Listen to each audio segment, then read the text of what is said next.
On ne déménage pas de soi-même. Le sommeil de la raison engendre des monstres.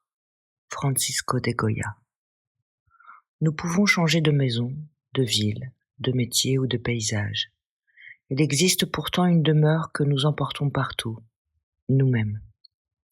Lorsque cette présence devient difficile à habiter, le dessin n'offre pas une évasion. Il transforme peu à peu notre manière d'habiter cette maison intérieure.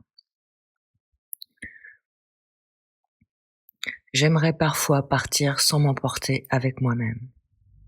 Non pour disparaître, non pour devenir quelqu'un d'autre. Simplement éprouver quelques heures ce que l'on ressent lorsque l'on ne porte plus sa propre présence. Nous pouvons quitter une maison, changer de ville, prendre un train, traverser un pays, recommencer ailleurs. Mais il existe une demeure qui voyage toujours avec nous, nous-mêmes. C'est la seule maison dont nous ne pouvons jamais franchir le seuil en la laissant derrière nous. Certains jours, les fenêtres sont ouvertes, l'air circule, le monde entre doucement. D'autres jours, les murs semblent se rapprocher. Chaque bruit continue de résonner. Chaque regard demeure. Chaque émotion cherche un endroit où rester. Alors naît un désir étrange. Non pas fuir la vie, seulement se quitter un instant. Mais on ne déménage pas de soi-même.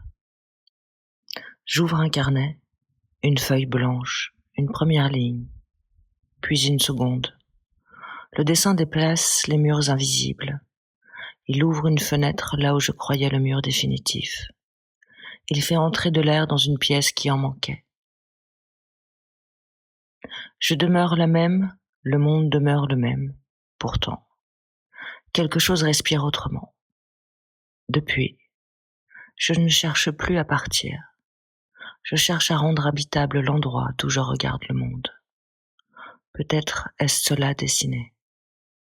Ouvrir dans la seule maison que nous ne quitterons jamais une fenêtre que nous n'avions encore jamais remarquée.